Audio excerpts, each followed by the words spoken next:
High, আজ হলো কার্তিক পুজো।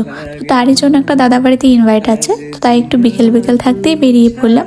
যেহেতু এমনি শীতের বিকেল খুব তাড়াতাড়ি সন্ধে হয়ে যায়, তার জন্য ভাবলাম তাড়াতাড়ি চলে যাই যাতে তাড়াতাড়ি বাড়ি ফিরতে পারি। আর এই যে স্টেশনের মধ্যে না এই দোকানটা দেখতে পেয়েছিলাম, খুবই সুন্দর সুন্দর গাডার বিক্রি হচ্ছিলো। আর এখানে জানো তো 10 টাকায় 3টে গাডার দিচ্ছিল। এটাই যদি আমি ট্রেনে নিই তাহলে তো 20 টাকা করে একটা গাডার বিক্রি করে ট্রেনে। তো যাই হোক, সেখানে কিছু গাডার নিয়ে নিয়েছিলাম। আর আজকে না বেশ ট্রেনটা ফাঁকা ফাঁকাই ছিল। আর আমি এই যে কল্যাণী এসে ওয়েট করছিলাম, কারণ আমাকে নিতে আসবে। আর এই যে এদিকে আমার বাহনও চলে এসছে। আর আজকে ওয়েদারটা এতটাই সুন্দর ছিল না, মানে একদমই ঠান্ডাও ছিল না, খুব গরমও ছিল না, মানে বেশ সুন্দর একটা ওয়েদার। তো আমরা এদিকে চলে আসলাম রিয়াদের বাড়িতে। আর এখানে দেখো যাদের বাড়ি এসেছি তারাই এখনো রেডি হয়নি।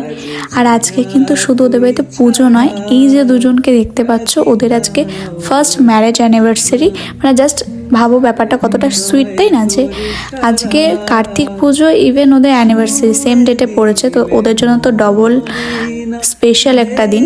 তো এইদিকে দেখো ঠাকুর পুজোর এখানে আয়োজন চলছিল, এখনো পুজোয় বসেনি, প্রায় এখন সন্ধে, তো একটু লেটই হবে পুজোয় বসতে। আর ওদের বাড়িতে জানো তো জোড়া কার্তিক ফেলেছে, আর দুটো কার্তিক এত সুন্দর দেখতে কি বলবো। আর যেহেতু একটু ঠান্ডা ঠান্ডা লাগছিলো তাই ভাবলাম একটু কফি খেয়ে আসি। আর কফি খেতে খেতে না আমি ভাবছি, মানে প্রত্যেকবার কফি খেতে গিয়ে আমার জিভটা কেন পুড়ে যায়। আর আমার মতন কাদের কাদের হয় বলো তো এরকম? তো এদিকে পুজো শুরু হয়ে গেছে। আর তোমাদের কাদের কাদের বাড়িতে এবছর কার্তিক পুজো হলো আমাকে কিন্তু অবশ্যই জানিও। তো পুজো হয়ে গেছিলো এখানে, তবে একটু আমি আরতি নিয়ে নিলাম।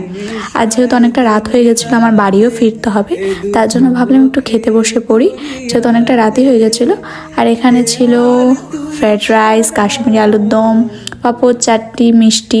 আর আমি না ভীষণ পাঁপড় খেতে পছন্দ করি। আমি যেখানে যাই না কেন আমাকে একবার দিলে আমার মনে হয় আরও বেশি করে পাঁপড়টা খাই। আর আমার মতন কারা কারা বলো তো পাঁপড় খেতে পছন্দ করো? তারপর খাওয়া দাওয়া করে এদিকে চলে গেলাম রিয়ার সাথে দেখা করে ওকে বাই বলতে, যেহেতু আমরা এখন চলে যাব বাড়িতে। তো ওকে টাটা বলে দিলাম, এখানেও কাজ করছিলো তাই বললাম আর বেরোতে হবে না।